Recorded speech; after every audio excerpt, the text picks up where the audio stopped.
Hey, y'all guys, I apologize for being a few minutes late. We like 8 minutes late. That's on me. I had a doctor's appointment this morning. You know, when you eat as much as I do, you gotta stay at the doctor. Y'all know I love to grub out. Just some fat boy issues that I got. You know, it ain't got nothing to do with y'all. But yeah, I had to go to the doctor. Took a little longer than I thought. And then I had to stop, and y'all know I just started drinking water. So had to stop, make sure I got me a little agua, uh, which I desperately need. But guess what, y'all? Y'all know what the day is, man. Terrific Tuesday. And in Terrific Tuesday, we always have a terrific guest. And I love first timers because with first timers, we get to learn exactly who they are. They're uncandid, they're uncut, they're vibrant in their energy. And so this young fellow we got today, man, we've been watching each other from afar. And when I first noticed that they were following me on Twitter, I was like really shocked because I was shocked. And a lot of people don't know this, but my dad's side of the family was born and raised in Sterlington, Louisiana. And so I've been to Sterling. I still have family in Sterlington, Louisiana that I go see when I come home. They're wonderful people. Sterlington is a wonderful community. Their community has also expanded. A lot of y'all don't even know Sterlington expanded, probably about 9 miles, I think, 9 circumference miles. And so please, pretty please with a please and some butter on top. And then you just add the little, y'all remember the syrup in the gold can? Syrup was so thick, you had to put milk in it to thin it out, man. Please welcome Sterlington Panthers head boys basketball coach, Paul Glynn. Hey, good morning. You know what? When you let a first timer have a terrific Tuesday and then you call him young at 57 years old, it's all gravy from here, friend. Right. hey, I'm not too far behind you. And then in a couple of, what is, it's June, July, June, August. Man, less than 3 months, I'm going to be another trip around the sun. Hey, look, them trips happen quicker. Them trips used to take that 365 was slow. Right. My trips is looking like speed buggy these days, man. They rolling. 20s and 30s, man, they are so slow. But when you get past 45, man, I'm 47 now. Then you know everybody be ready for this one. I was ready for this one. When I turned 50, man, I thought I had won a marathon or something, man. I was so happy. It's a milestone. Yeah. And it's funny you say 50. We all set goals for milestones. I used to be a high riser back in the day. I dunked a ball 2 days after my 50th birthday. I did. Wow. Yeah. You're still doing that core and leg work then. Yeah, still doing that. Look, these guys here keep you young. That was one reason I got into sports, to supporting the young people. But life's a two-way street. And if folks will let them pour into them, that youth will come back to you. So 50 is just a number. Hey, so y'all hear that, right? And even I never, I know that I've learned a lot from kids. And, sometimes in life we just take stuff for granted. But you only learn stuff from kids when you really pay attention to them. But now, now we're getting a different version of it. Let the youth revitalize you. Pour into them and allow them to pour into you. You heard it here first from Coach Paul Glynn. and words of wisdom. Hey, those are some really great words of wisdom, Coach. So let's do this right here. Can we do this real quick? Let's do it. Tell us about Paul Glynn. Wow. Some people might call me a journeyman. I started out in little old bitty Wilesville, Louisiana, between Faraday and Jones. Whoa. Say that name again. Wilesville. Spell it. And that's an oxymoron because there ain't nothing wild about it. You understand me? Should have been called Dullsville. but it's a little community between Jonesville and Faraday and Monterey, right there in central Louisiana. A lot of agriculture, but a lot of hard working folks. And that's, I was a guy that was brought up around men and women that taught me how to work hard and be a good man and be right by your family. This is year 31 of teaching and coaching for me, 31. And, I'm a follower of Christ. I'm not ashamed to tell people I'm a Christian. I'm a family man. Right. Been married for 34 years. I found a woman that was an angel. God dropped down to me in Monroe. Right. A little over 34 years ago. I've got 4 children that are just doing phenomenal things. And then, the rest of it will fall in place. Basketball doesn't define me. I've coached a lot of sports. I still participate in masters track and field. That doesn't define me. Right. But I'm a guy that's got a firm belief that we're all put here for a purpose.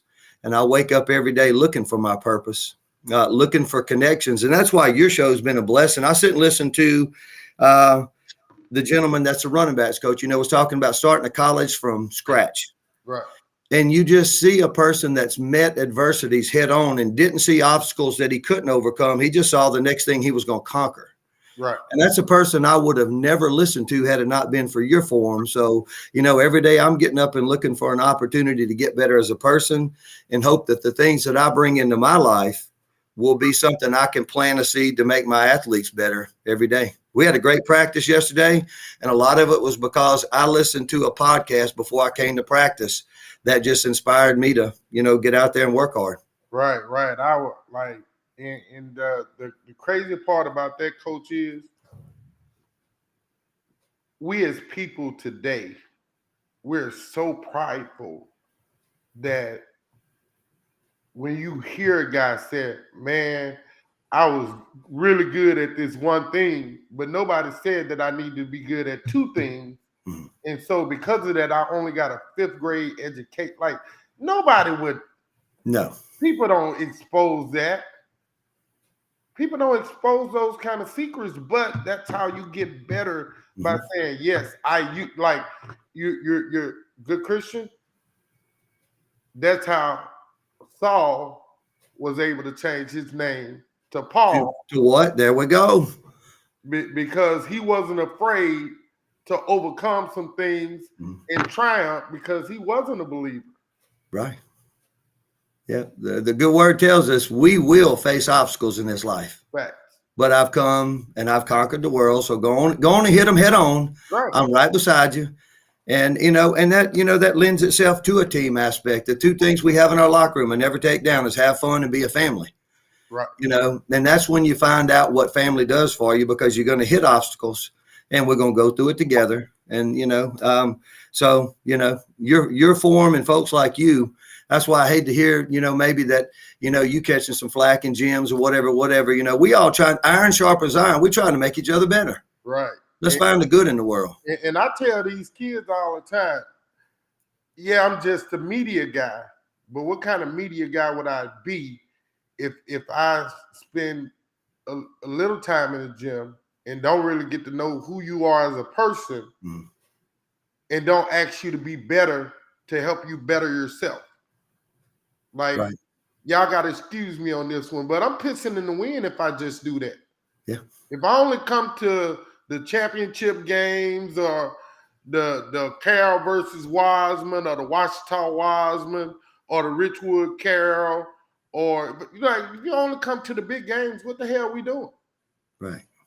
Like all kids matter. You gotta go to the big games, the little games. You gotta go see Cicely Island Block. Yeah, it may not gonna be. It's probably, it's probably not gonna be a great fundamental game, but those kids give their very best effort. Yeah, and Cicely Island Block, the Tigers and the Bears, that was the biggest game in their night, because that was their game in that night. Not the Nuggets and the Heat like last night, but for those 2 communities of Jonesville and Cicely Island, that's what mattered in that moment. Fact. And so anyway, we, and we preach that here every day. I've got great assistant coaches here, Addison Sanders and Cody Goodman and the Narins. And, we pouring into these kids, trying to let them say, this ball is going to quit bouncing one day. Who you going to be? Right. You know, and that's how they're going to be part of some community. They're going to be just like you. You know, I checked out little videos on you. I'm watching your, you know, the fourth in the garage, jumping up and down off of boxes and going through his drills in the driveway, and Miss Courtney spiking the ball. Say that was about 10 years ago. Like, I ain't trained in a long time. You really went back. Man, I got this one picture, man, that really just, for me, that just defines the love of training. And that's a picture of a little girl who, as a young kid, she never wanted to play sports. Like, she was just happy being pretty and being a princess. And now she's like that. Like, she never wanted to train. She never wanted to, like, ask her to sweat. Nah, she wasn't doing it. But those are the moments that make life beautiful. And so when let's can we talk about a couple of things? It's all you. Let's go. No, it's definitely all you, man. You when you see, and I'm finna go a place I've never went before. So as a coach that has been tenured as long as you've been tenured in education, when you're on the LHSAA job site website and you see an opening for a position as a head coach, and it may be 6 or 7 at one time, what's your process of going through that list and saying, no, this school may not be the one, this school may not be the one, this school may have a little potential, this school and this school, definitely not for me. Oh shit, it's Sterlington. I think I can have some success there. What's the thought process that goes into deciding how you're gonna choose a school? You know, I think it's the first thing is deciding if that process is selfish or not. You know as well as I do, been in sports as long as you have. Some people just ring chasing. You know, I'm just gonna call it like it is. When the grass is green, they hunker down and coaching like, you know, they Pat Riley. The minute the well dries up a little bit, they looking for another gig. And you might hurt people's feelings with that one, bro. You know what? But speak the truth. But my thing is, you know, I look for first and foremost a fit for me and my family. Right. You know, is that a place that when my wife comes to the game, she's, you know, and they welcomed her with open arms. Is that administration going to be a good administration to work for? Because I got to teach before I coach. That's where I make my money. Right. You know, we coaches don't make no money. You know, what's the climate of the school? You know, but then the next question is, you know, some of my buddies said, you like a stinking high school Larry Brown. You know, are you always looking for that little runt puppy to build up? And, you know, and I think a lot of me likes that because it is a challenge. When you think of Terry Martin down at Richwood, when you think of Casey Jones down at Wassman, and now Terrence Henry there at Carroll, and then my buddy right across the road, you know, Jeremy Madison at Washita, which I came back from Kentucky and worked for him. What a blessing that man just opened up a spot, you know, that he had open actually and filled me with it. But, you know, and then to think, okay, we're going to come over here, get in the weight room, get in the gym, buy into some some hardcore work ethic issues and go toe to toe with them. Right. Most folks wouldn't want that. Right. But I saw it as a challenge, but it checked every box as being a place that, number one, I thought it, like you said, Sterlington's a great community. Yeah. It still feels like a family here. The village isn't the same little village like it used to be down by the river. Right. Everything's coming out toward 165, but it's still a family. Right. And that's something I wanted for me and my family. My youngest daughter's 22 now, works for Chase Bank right here in town. She comes to all our games. We got summer league Thursday. She'll be here. You know, we moved my mother-in-law up here from Beaumont with us. She comes to the games. And that's just something we wanted to be a part of. But at the same time, the challenge, because down 165, there's a measuring stick real quick. And you'll find out whether you're doing the right things. Like you said, if you're practicing the right things, you will get better. Right. And the proof is when you get between them black lines, you're going to find out what you've been doing in practice. Back. And so that's what I looked for, was a fit and then a challenge. And then honestly, is that where I was supposed to be? I firmly believe, people a lot of times use the word doors are open and doors closed. I've never read that anywhere. That's not in the book I read, but the word path, PATH, is in there a whole lot. And my path kind of looks like a little bit of a snake trail. It's been private school, public school, 2,500 kids, 100 kids, but it's my path. Right. And if that path leads me to Sterlington, and I think it did, Larry Long, I've known Coach Long since, way back in the day, Marion, right. And being around him, and he was the principal. And then Coach Madison at Washita, and I went, that feels right. Don't forget, he was a former head coach of Washita boys basketball as well. Absolutely. He was there, and I had interviewed there years and years ago when I was really young. Coach Merritt was there. I worked for Bakari Beckwith at West Monroe. Bakari was actually on the team. I almost coached him, when Keith Brown was there. And Keith Brown, he recently passed, and, that was a tough one to lose him. But Keith was actually my boss in college. I put myself through my last couple of years at NLU working for him in the Pecan Lamb Hall. Yeah, you can't say NLU anymore. Well, I'm that old. Me too. Look, people get mad at me when I say NLU or Northeast. I don't know it by any other name, and I'm not acclimating to this ULM crap. Right. Well, I'm pretty sure my diploma has Northeast Louisiana University on it, not ULM. And I'm a big supporter of them. Coach Missy Bilderback, the new women's coach at ULM, was in my gym yesterday. Okay. Yeah. Well, we go up and visit with Coach Richard. We bring the boys to watch games. We go with Coach Bowden, and we take the kids, and, we go watch football. We're supporters of our local, our family gets a little bigger. Right. And we're supporters of that, but you start connecting those dots with Coach Long and then Jeremy, and then having an opening. And I told my wife, I said, I just think I'm supposed to go to Washita, and he's got an opening. And she said, well, let's go. Well, I'm at Washita, and Coach Corey Emerson was here, and then Jason Thompson, Mr. Jason Thompson, who was the principal here at Sterlington. It's amazing, Hobart, how connected we are when we just step back and look at it.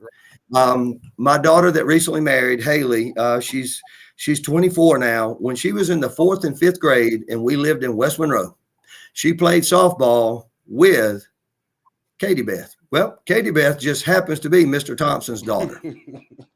And then here we are, decades later, and that very man that I sat in the bleachers with needed a basketball coach. Yeah. It just felt right. And I went, well, just thank you, God. You laid that path out for me 20-something years ago, and I didn't know it. Right. Yeah.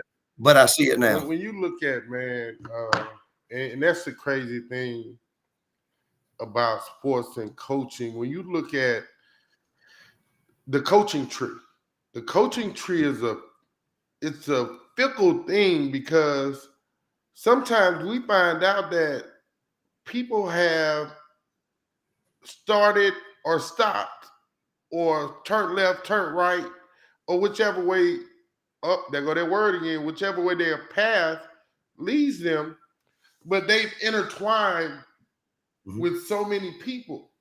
Like when you talked about Coach Long, Casey started under Coach Long. Jeremy started under Casey. Lopez started under Casey, who's now the head coach at Neville.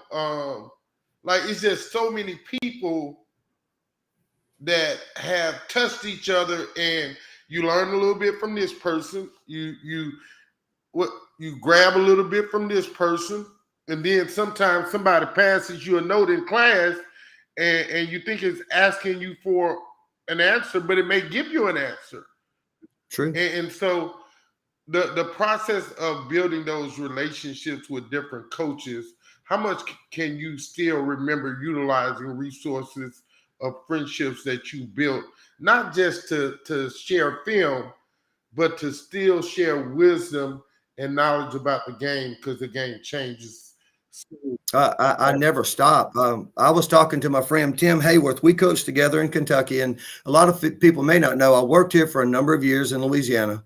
And I said, I want to go to Kentucky. That, I want to go up there where that orange thing bounces a little different and they treat it a little different. So we were there for 14 years, and I coached with an incredible man named Tim Hayworth. He's at Male High School, which is the premier high school in Kentucky.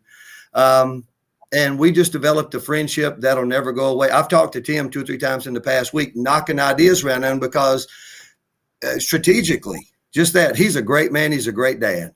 But I had 6, 7 Cardez Norman walk out the door in May. Right. He's going to Piney Woods. Cooper Smith, Jamichael Brown, Jamarian Bonner, Brock McIntyre. I lost a really athletic group in the standards of Sterlington. Right.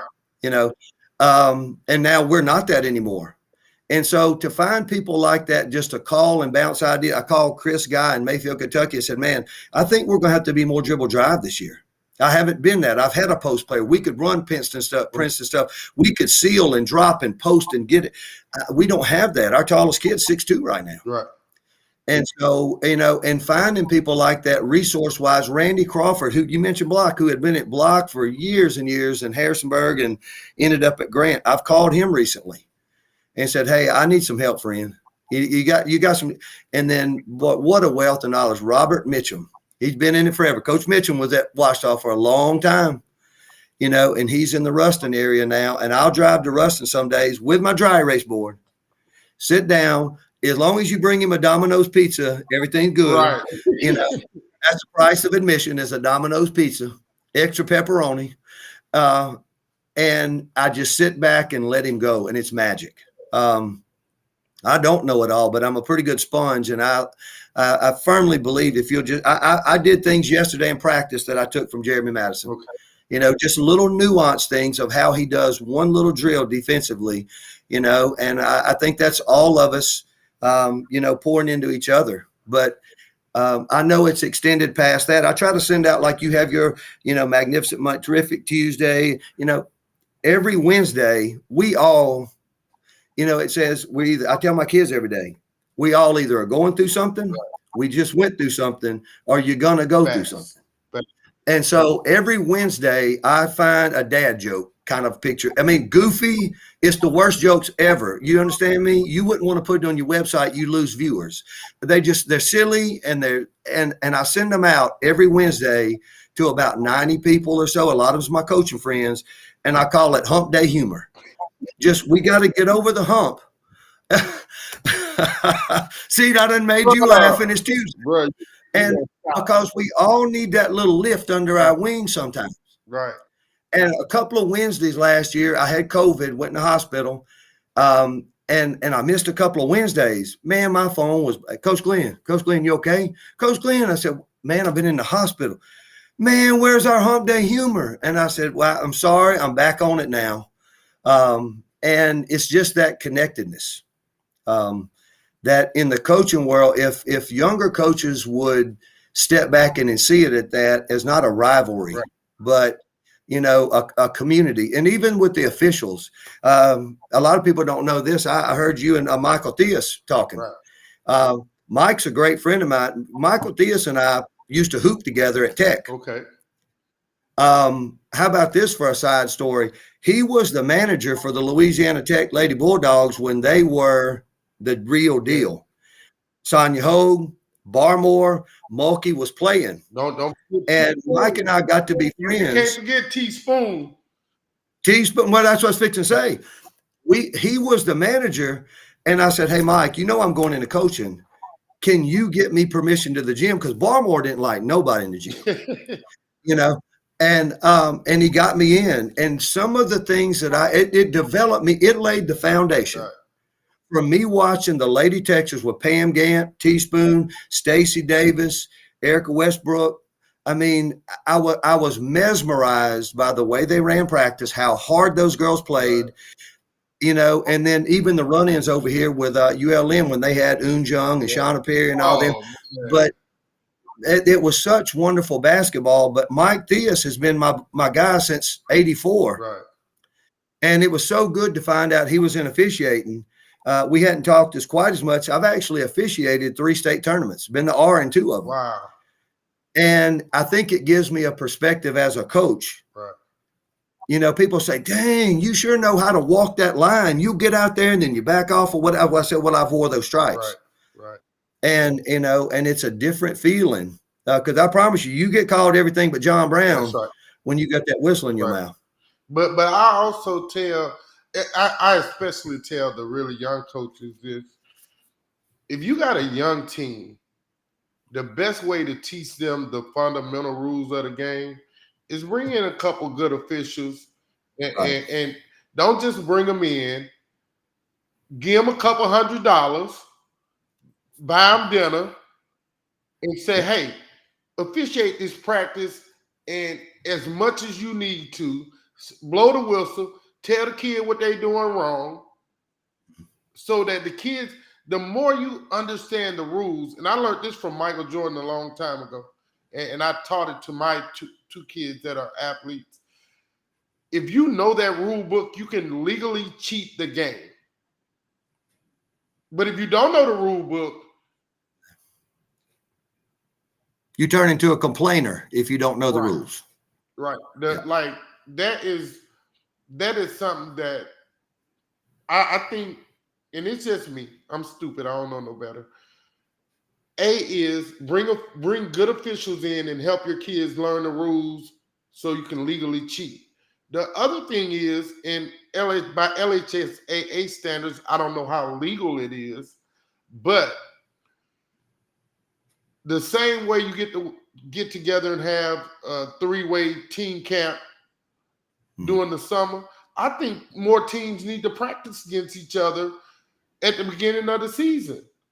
Like, not the 10-day summer thing.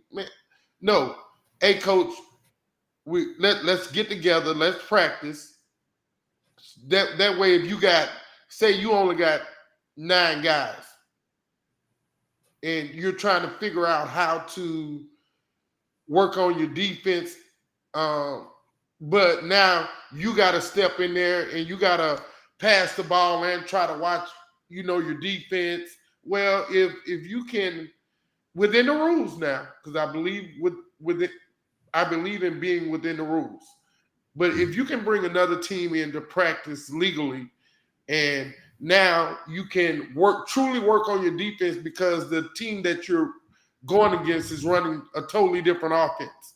They get to work on their offense in a progression style where, hey, if I didn't do this right, and now don't do it with somebody that's in the same district with you. Don't do it against somebody that you're probably going to have to meet in the state playoffs. But, if you're 5A and 2A or 3A, then that can work because now you guys don't, it don't matter if they know your secrets because y'all are friends enough where they aren't going to go back and tell your secrets. But, and you see that in the NFL. Right. You'll see, the Rams are at the Eagles training camp. Right. And what you end up good on good. Right. That's right. I think what that takes, though, is some vulnerability. It takes stepping out on that limb, and it takes past the vulnerability is trust. Like you mentioned, Derek Lopez. I trust that man. Jeremy Madison, I trust that man. I think that's something I could pitch to Derek and go, hey, let's hook up. Right. And like for the next 10 minutes, you work press O, I'm going to work my zone press. That's right. And kind of dictate it and stop. That gives him a chance to work press O. It works. It helps me fix rotations with that, but that's a trust that what happens in that gym is going to say he's going to go Division I. I'm staying Division III in the play. It don't matter. That's right. But some people can't push that vulnerability to the side thinking, well, I've got this little secret over here. I got what I do over here. I run this matchup over here. Nobody knows it. Right. When they miss an opportunity to help both programs. But, and here again too, though, that I think coaches I'm very fortunate because I've mentioned all that. Kyle Hill, I could go to West Monroe, mention Kyle. We could go to a shooter, mention Ryan Smith. Those are people that I trust, and I feel that they trust me. I think that could happen. Right, bro. Look. Kyle is so funny, man. I love when he's in the gym coaching. He's gonna give you a demonstrative face every time. And then I just met Coach Bond from Ruston. Oh wow, bruh. I'm like, this dude is almost like he's almost like mystic, bro. Like he understands the game. Like he understands how to meticulously get those kids to buy into what he's doing without when I watched him a couple of weeks ago at Melville, he didn't really raise his voice. Like he's just, hey, you do this. This we gonna do on this. This we gonna do on this, and it works for him and his kids. Right. The way Coach Hill does things, like he told me something in confidence that I can't repeat, but he was like, I want to help.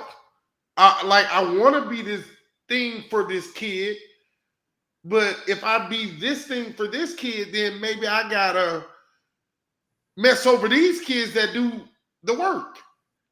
And I'm not willing to do that. I'm not willing to sacrifice 7 kids for 1. Correct. You can't be mad at that. No. Character. Right.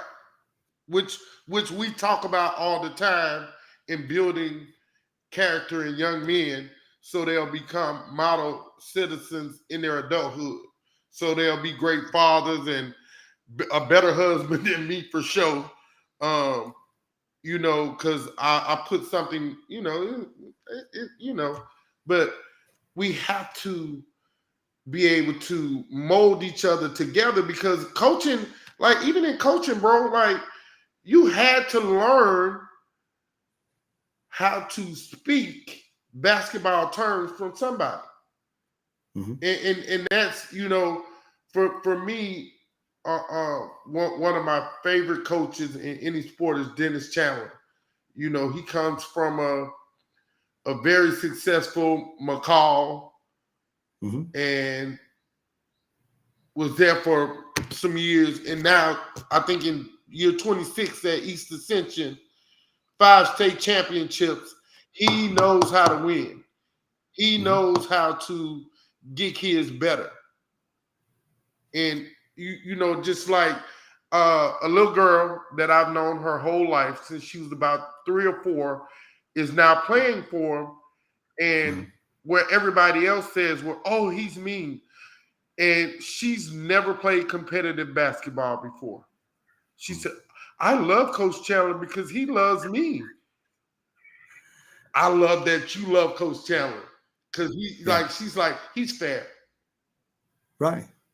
Well, you heard Coach Staley say this publicly last year, and some people got butthurt over it, of how she's running her program, but she said, I'm hard on my kids, and that's my form of love. And she went, and I appreciated her being vulnerable about that's how her family was. Right. That's how she grew up. And we all have these 5 love, these love languages and this and that. Well, her love language as her family, if I discipline you and I hold you to a really high standard, I'm telling you, I hug you. I ain't gonna put my arms around you. I ain't gonna, give you a little kiss on the forehead. You my girl, but that's the way I love you. Right. And it's awesome when you hear a student athlete going, I really love that, man, because she sees that discipline as true love. Right. Because her dad is a straight shooter. Coach Chandler is a straight shooter. Her dad, like, I remember her being a little girl, and she was kind of interested in basketball, but never really. But every morning before she get on the bus to go to elementary school, like, he's out there teaching her form shooting. And it wasn't no pressure. If she made it or missed it, he was clapping it up for her. But in his heart, he knew one day she would get to this point. And that's what the maturation of growth is. Loving someone through their faults, knowing that one day they're going to get to that point where they love it themselves. Yeah. And here's what's, and I'll say the word sad. It's a bit sad for me over these 3 decades of teaching and coaching. Too many of our athletes and students in general don't understand unconditional love. Right. You can't earn it. And I told them, I said, there's going to be days I can't stand you. They'll say, dang, Coach Glynn, mad. But then I'll have a senior go, but he loves you. I've told we got 4 kids. I was like, boy, get out of here. I don't like you right now. We'll talk tomorrow when I'm cool. Right. And then we'd sit down the next morning, Dad, I'm sorry. I know. I said, boy, I'm always going to love you, but I sure didn't like you yesterday. But and probably like mine yesterday, we were at practice and I said, talking about tough love. I said, guys, you got to rest. We got to I said, our next 6 games this week are Shudrit. They won 22. Lincoln Prep, play for the state title. Yeah, we're going to play Neville right in my gym on Thursday. Right. They went undefeated last week. We're going to hop on the bus Saturday and go to Ruston. First game, Anacoco. I think they won 48. Then we'll get Loyola College Prep. They won 22 and finish our week off with Port Allen.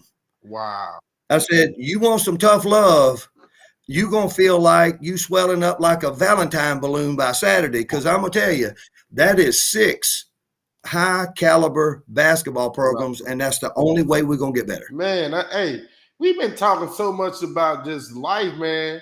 I'm glad you mentioned something about Sterlington basketball. Look, sometimes, man, you just got to go with the flow. But I do think we need to talk a little bit about Sterlington basketball. Yeah, I think we should, because here's this reason. When Mr. Thompson got me here, he said, no pressure. He said, but, our football program performs at an incredibly high level. Mark Sims and them out there winning baseball titles. He said, this basketball program has kind of hit a dip, and it's nobody's fault. It's not it just kind of happened. Right. And that name come up again. He said, you've always kind of been the Larry Brown. I went, oh, here we go. And I said, yes, sir, I can fix this program. He said, how long? I said, give me 2 or 3 years. I said, and after 2 or 3 years, if it ain't right, you'll know, I'll know. Well, we won 38% of our games the first year, 45 the next year. Yes, last year we go 24-9. We won 74% of our games. Prior to me and my staff getting here, and these kids just changing their mindset. Right. They had won 1 district game in 3A, had never beat Wasserman, had never beat Carroll, Richwood, any of them. Now, Deadgum Casey down the road's the only one that still ain't beat yet. But we had a phenomenal game last year with Coach Martin, and was lucky enough that we played really well that night, and we got Richwood. We've gotten Carroll, had them a couple of times last year, but it's a respect thing, and that's all I told them I wanted. I told Coach Jones that because he's kind of like the godfather of basketball around here, and I said, Coach, we just want respect. Right.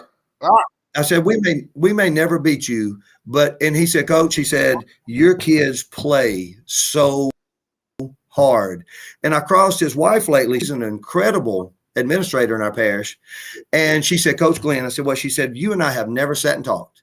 She said, your boys play so hard. Right. And I said, thank you. That's all I want to hear. Right. But we practice hard. We hold them accountable. We were up here for 2 hours yesterday, and a bunch of it was on the court, and then we headed to the weight room. Right. And we got out the Vertimax, and we jumped. And I take pride on building kids. I'm a big believer in people say you can't teach speed. You can't teach jumping. That's a lie. That's a lie. Almost curse, Coach. Almost hard curse then.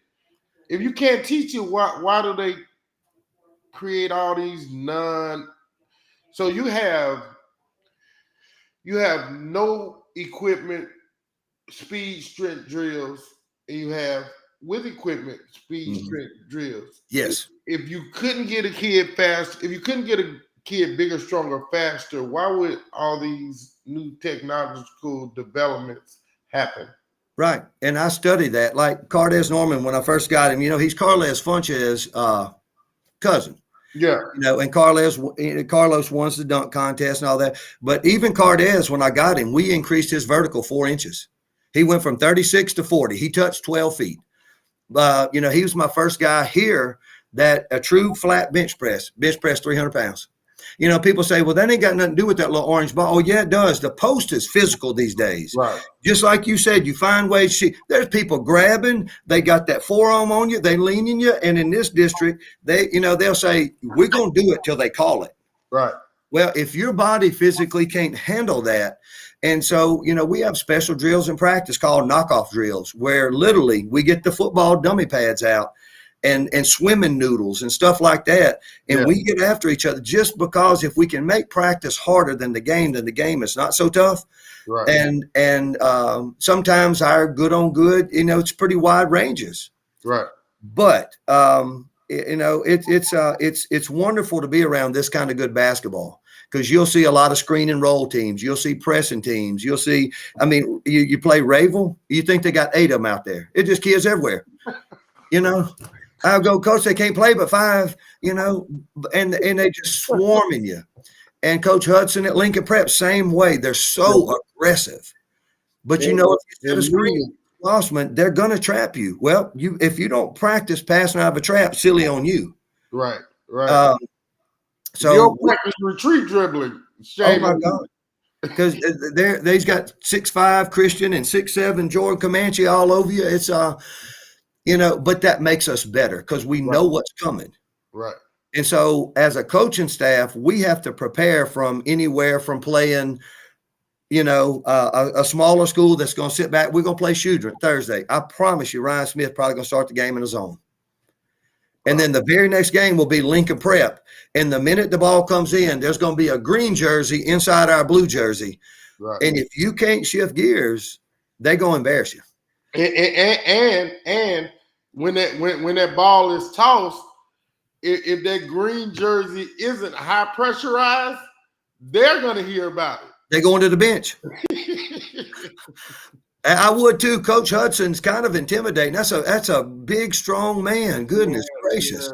Yeah. But a kind man. And I love the way coach He on the court either though. He wasn't like I tell kids all the time, man. I said, you got a coach that played at the flagship university in your state, and not we got people that get college scholarships but never touch the court. But when you play for a guy that played a lot of minutes and was a part of a team's wins and losses, and you're not smart enough to listen to that coach, you probably don't need to play sports. No, they're blessed to have him. He coaches the right way. If you play for a coach that has won some state championships already before you got there, that had nothing to do with you, and you're fighting this coach tooth and nail because you think that you're smarter than somebody that's won a state championship, just give up the game, man. You don't deserve to play. Right. Like football, basketball, baseball, softball, especially like volleyball, the way that we grew up playing it, the way it's played now, totally different. Like you don't love volleyball, you don't love athletics, because in Louisiana, volleyball is primarily a dominant girl sport. And those girls work their cans off to be able to make those digs and skyrocket. Like, man, I see girls that are 5'7" in volleyball jumping 10 feet. And you like, damn, she made that block? Or she got that kill? Or how'd she get that dig? Like, we have to embrace the love of what high school athletics is. Because for some people, it's all they'll ever be able to say that gave them true joy growing up. Like, basketball wasn't my best sport, but it was the one that gave me the most joy. And you got to be able to do 5-6 things at one time within the course of the game. Sometimes within the course of a few seconds. Football, if I can just get to the edge, chances are if I don't get 15 yards, I'm going to get 55 yards. Baseball, I can close my eyes and use my ears and maybe get a base hit. Because that's, it's just seeing the ball. And that's being familiar with the sound. Mm-hmm. But in basketball, man, you got to be there. Right. And when you have one that comes along, just circling back to Sterlington, with football being strong, baseball strong, softball has been incredibly strong. Here's where we've been trying to build a foundation, and it fits into what you just said. We had the Cardez Normans that's going to go play over in Mississippi. Jamarian Bonner, football player, but he played for me, but he's going to Northwestern to play a defensive back.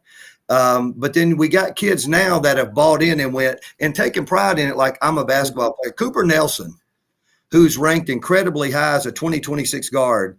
He's playing for OWE in the summers, and Coach Vic and them love him. And we were very fortunate that Cardez and Cooper both plugged in to the OWE program. They're great for young men. Right. But he's special. In my 31 years, he's going to end up being he's going to be the most special point guard I will have had. Wow. And prior to coming here, when I was at Mayfield, we played in the state tournament 4 years in a row. I mean, I got to coach in Rupp, bucket list checked. Wow. A little tough up there because there are no classifications. If you win state in Kentucky, you got to beat everybody. Right. And so, I've called, and we're supposed to be taking him up to Louisville at the end of July to put him in front of people. He's a Division I talent. But that's not what a lot of people associate with Sterlington basketball, right, or haven't. And we're trying to build that brand of saying, yes, Coach Doty, football, yes. Sims, baseball, yes. Coach West in softball, yes. But we matter too. And we're going to command your attention. We're not going to ask for it. We're going to command it because we've put in the hard work in the gym and dribbling and shot form and hundreds and thousands of shots off the shoot away and the gun coming up on off days. And we've developed in a culture some gym rats. It's very often 7, 8 o'clock at night. My phone will ring and my wife will go, not again. I'll pick it up and I'll go, she'll go, who is it? And I'll go, it's Cooper. Hey coach, can we get in the gym, shoot about an hour? Now, fortunately, I only live about 2 miles from the school, and I'll go, I'll see you in 15. And you get up and come to the gym and you open it and you let them get in them shots and you visit with them, because one of the best things I think a coach could do for a kid is just rebound for them. Right. Don't coach them. Just be there for them. Just rebound, kick them the ball, live life with them. Right. Because they know I'm going to be this guy outside them lines. Right. When we get inside the lines, it's a little different sometimes, and it's got to be that way. Right. And it gives me a chance to let them see that side of me because, it's just 8 o'clock on a Thursday night. But, we hope that people enjoy watching Sterlington basketball. We're going to play hard every game. We may not win, but you're going to walk away from it going, that's a good high school bat. We lost a game to Lincoln Prep last year in overtime. We played at OCS. It was a tournament. I bet you I had a half a dozen people come up later within the next week and went, that might have been the most exciting high school basketball game I've seen in a while. I said, we were evenly matched. And they said, no, that's what high school sports were about. And I said, I agree. And we lost. Right, right. Hey, let me ask you this right here. I mentioned this in the opening, and if you're not from the Monroe, Louisiana metro area, you wouldn't know this. And I don't know how this accomplished where they moved the city limit lines for, multiple cities for one to end and the other one to begin. But how much did you guys getting, push closer to Monroe? How much did they help you in getting better as a unit and being able to get more kids into the Sterlington school district? Did that question make sense? Yeah, it did. That boundary line doesn't help us probably as much as people think for this reason. The boundary line that we overlap with is OCS. Now, the kids that live down in Town and Country, I coached Jonathan Bradshaw, who was the district MVP for Jeremy this year at Washita as a freshman. He lives right there at Town and Country. I'm going to be honest with you. He lives closer to Sterlington than he does Washita. Really? He does. But that zone is for Washita High School. But we share a boundary district with OCS, who is really good in football and really good in baseball. They just won a track title. So, our kind of push and pull is with OCS a lot, not necessarily a lot of the, true city schools of Monroe. Right. So the boundary for here hadn't helped us a lot. It's starting to move down toward, you'll know this, the Swartz Fairbanks Road, kind of that way to where the new East Washita Junior High is. Right. There's some new housing going up out there, but that's the expansion of Sterlington now, because Bastrop direction, you run into Morehouse, you cross the river, you're in Union. So the only way Sterlington can expand is toward past Fairbanks. Right. So I'm going to be honest with you. We've kind of held true in our numbers right around that 500 number since I've been here. This is year 4. We're building a brand new middle school, and that shining penny may bring some people in. They always do, just because it's a new campus. Right. Right. But it's a healthy rivalry, though. OCS is 4 miles down the road. Right. And, and they're in our summer league. We play them twice a year. And a lot of our kids know each other. Wow, they live so close together, they're friends. Right. Right. And some of them are related. So that's a trash talking game. That's a bragging rights game. Bragging rights game. So when you look at the way that you changed the landscape of Sterlington basketball, and now that you guys are being super respected, like I remember back in the day, nobody, and you said it yourself, nobody really worried about Sterlington basketball. It was hit or miss, but now teams have to prepare for you guys. And you've done great things in basketball, but building a program that nobody thought was good enough to win, because you have an administration that wants every part of the school to be successful. How much joy does that bring you in your heart that you helped create a thing that wasn't respected before, but now people say we have to prepare for Paul Glynn and his Sterlington Panthers team? Well, I think it goes back to, here again, to your guest yesterday, the dot here and the dot here, what's on that line, Right. And so when I wake up in the morning before I go to bed, did I make us better? And let me tip on this a little. We are strong academically. Our school index is at a 111. We actually went up during the COVID year and the following year, even though other people went down. But it was because our administration held us to a higher standard. They said, no excuses. We use that as coaches all the time. Ain't no excuse. You tired, play. Right. That he's hitting you in the back. Okay. That's why we go to the weight room. Coach, shut up, play. Well, that's kind of what our administration did with us and said, no excuses. We're here to educate these kids. We know we're virtual. We know we're on Chromebooks. Find a way, get it done. And we did. Right. But the path has been, I have a lot of respect for Coach Caballero. He's down at Denham now. And I know Coach Caballero well. There are people that remember when Coach Caballero had this program rocking and rolling. So I knew it had happened here. Right. We're not reinventing the wheel. And so I fall back on him, and I've talked to him a lot about, when I first got here, what did you do? Okay, let me not make the same mistake somebody else may have. You've done it. Let's talk. And fortunately, he was very, very open with me, and we've developed a friendship since then. But yeah, it's very fulfilling. I mean, when that feeling in that dash, when you lay down at night, do you say all these Kairos moments, these moments that I've been given every day?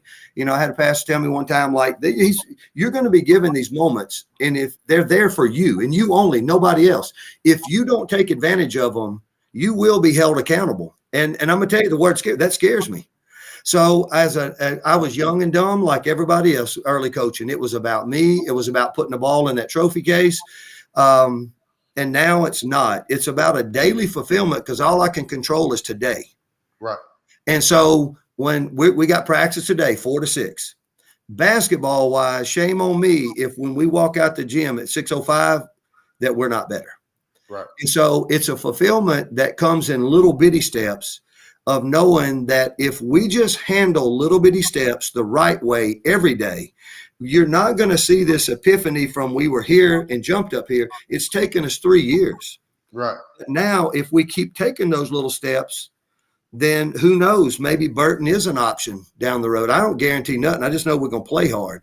But you know, if you play hard and you do the right things, and Mr. Jack Barron's father taught me, little lucky and healthy. Those two things, look at the NBA playoffs. You get unhealthy at the wrong time, you're in trouble. Fact. But if you're lucky and healthy and you put in hard work every day, right, then good things come to you. And it may not come in the form of a title or a gold ball in the cabinet. Right. But I can tell you right now, over my years, I can point out my athletes that fly for Southwest, that are in the wildlife and fisheries, they're in the state police, they're good dads, they're good husbands, they're good uncles. Some of them are back here. I've got 2 guys on my staff that played for me 3 years ago. They said, I want to come back and be a part of this. Right. And that's where I can lay my head down at night, hopefully every night, and go, I'm doing the right thing. Yeah, we're going to screen and roll and dribble drive and back cut. Jeremy Madison was so funny because I knew I couldn't match him athletically. So, and that they were going to be so intense. That's just what Washita basketball is. Right. And so we ran a lot of Princeton stuff against him last year. And we got done, and he called Lopez. He said, how'd it go? Lopez said, Glynn back cut us more than I've been back cut my whole career. He said, every time I looked up, there was a kid from Sterlington cutting to the back to the basket. He said, wow, you know, and so, and he and I talked and laughed about it. And, but, you know, they do have to prepare for us because we prepare ourselves daily. We can only control us. Right. And we're going to game plan and try to double this kid or get it out of that hand. But at the end of the day, we take pride in people having to go, well, we can't just show up and roll out the ball and beat Sterlington. Right. I think that's the wonderful part of the process is when you set the standard and then you break down how to get each standard accomplished. And now you built a true foundation that these beautiful, wonderful young kids can follow. And you have 28 to 34 to 74%, I think was the number you said in your winning percentage. And that's how you build a brand. You know, you can't build a brand in 5 weeks. No. Because that's fool's gold. Hmm. Even if you have a 90-some% game winning percentage, it's still fool's gold because it's not going to be built on longevity. Hmm. It's going to be built on tomfoolery. Hmm. Because coaches know how to make the adjustment. And then the really smart kids, they know how to make the adjustment. Mm-hmm. Because believe it or not, I think more kids study the game. The good ones care about the game. They're watching film on their own because when you go on your huddle and check, your kids watch film. Yep. We hold them accountable. So that's you know, that's the great part of the process that I'm learning about. And I'm going to, you know, sometimes I think it's just easier to ask for forgiveness than ask for permission. We're over 11 minutes. I'm going to add these commercial breaks in like I'm supposed to one day. But as of right now, I was having fun, man. You have to forgive me. Thank you. Well, thank you. I knew when I first met you in the Washita gym. I've been watching you online, and sometimes people just have an energy about them and you walked up and the smile you got. I've often wondered where you're going when you look up. I'll say, "Oh, here's a Hobart moment." You're looking at him, and I'm thinking, "What is he fixing to ask this man?" Because you'll pause, and then I'll go, "Uh-oh, that question ain't gonna be good." Well, the problem is, and people always ask me, they say, "Well, you got to give me, you got to give me a list of the questions you're gonna ask." I said, "Hell, if I do that, you'll know before I know." Right. I never know because I wanted, like, I want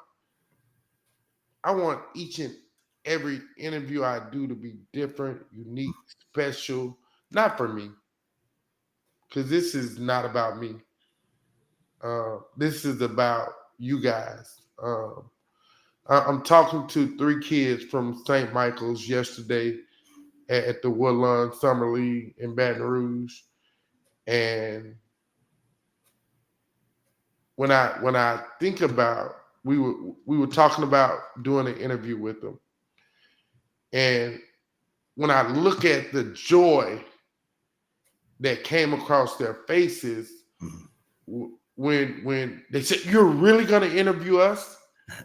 Like, people don't understand the joy that it gives me from seeing these kids happy, because some of them know they're going on to play at their next level, and I don't want our kids from Louisiana to go to college and never have done an interview before.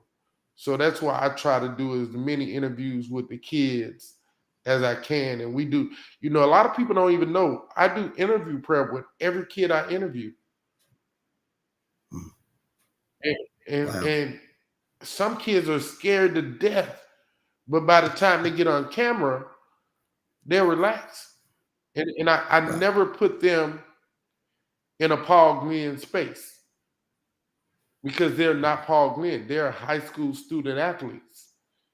And Right. so I shouldn't ask them questions that are harder than the ones that I ask you.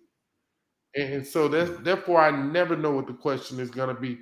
And my generator, if you see me look directly up, my Yeah. generator is on overflow, because I'm trying to find the most special question to ask you. And then you Yeah. have to have a lot of adjective, adverbs, and pronouns, because sometimes, like, it's interview season for me right now. And, Mhm. like, I did 2 interviews a day for 3.5 weeks.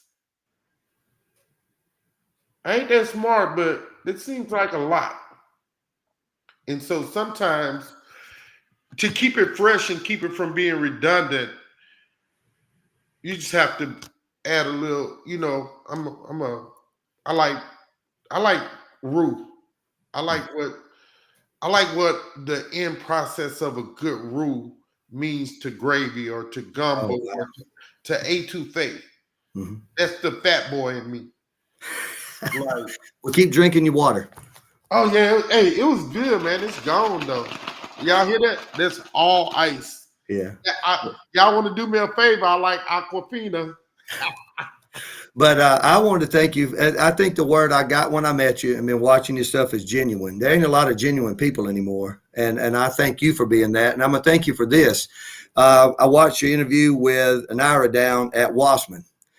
It made me feel so good that your first topic was her grades and bragging on her for having straight A's almost. And I think you gave her a little, you had to dig on her a little bit for that 1B she had. Oh, that Uh, was just teasing. That was just teasing. I know that. I know, and she appreciated it. It put her at peace, and she, But a lot of interviews would have been about her athleticism because it's off the charts Right, only. right, right. And the fact that you went down the path of let's talk about your grades and what do academics mean to you, as an educator, was I thought I'm gonna have to thank him for that. So thank you. Oh, I thank you for that, man. The hardest interview I've ever done was the one I did right before Naira's with my daughter Courtney. Mhm. Um, I cried during the interview. I don't know if anybody saw that, but I cried like a baby after. It's really hard talking to her, because she's been so patient with herself. And like she never wanted to be an athlete. She has learned.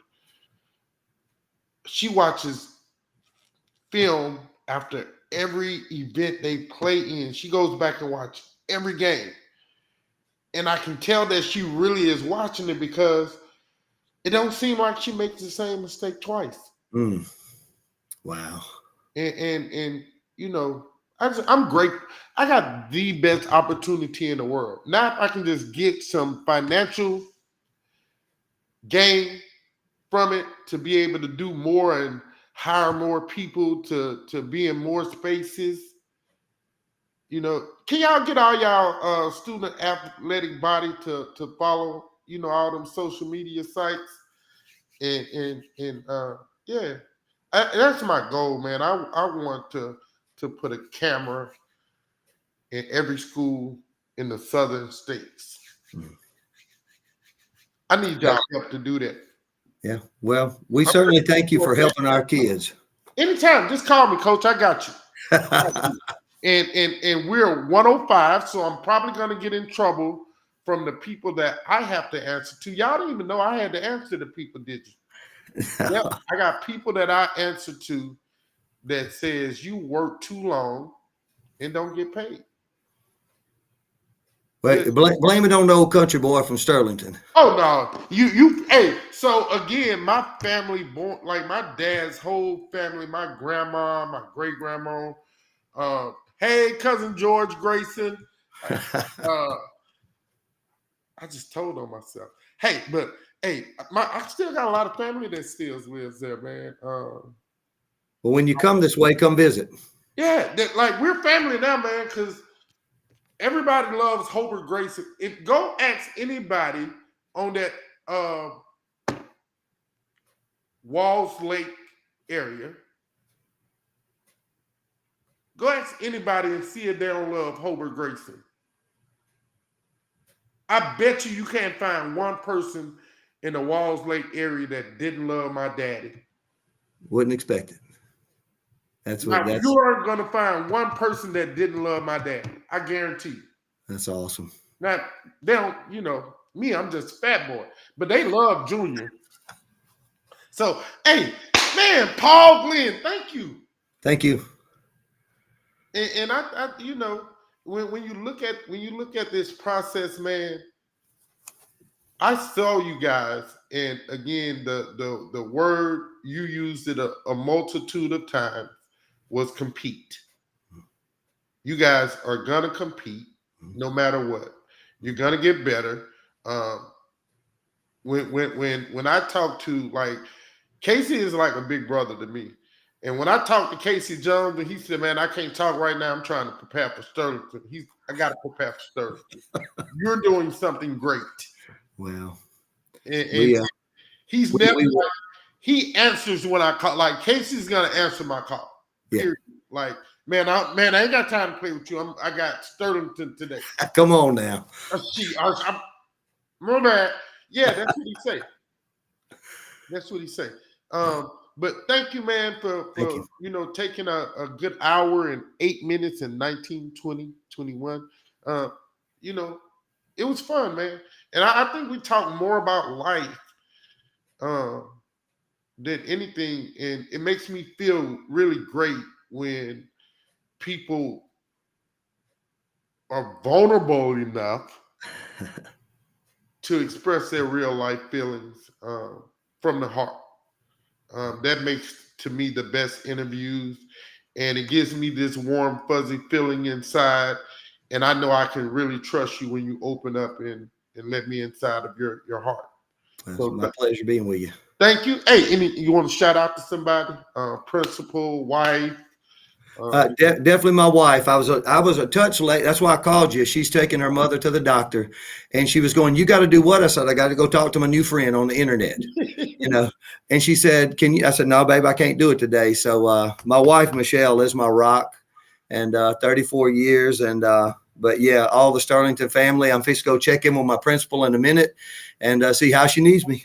Hey, shout out to the Sterlington Panthers family. My guy, Coach Lee Doty.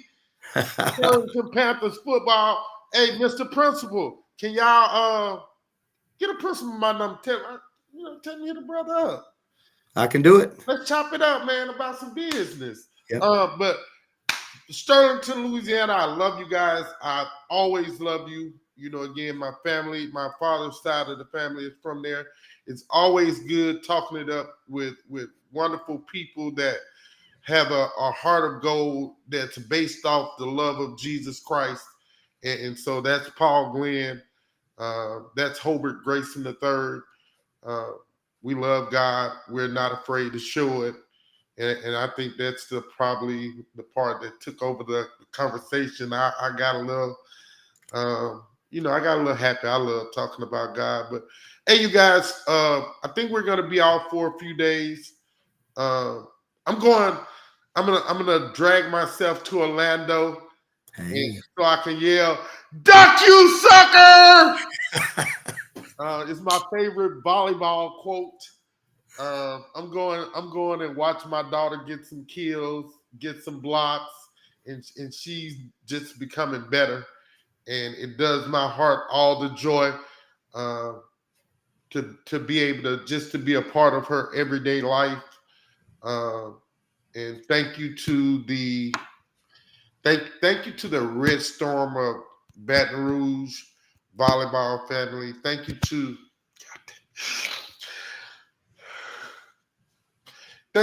Coach Jamie at EA. You guys, my daughter loves you guys, so I love you guys. And just thank you. I gotta go, Coach. I'm sorry. Love you now.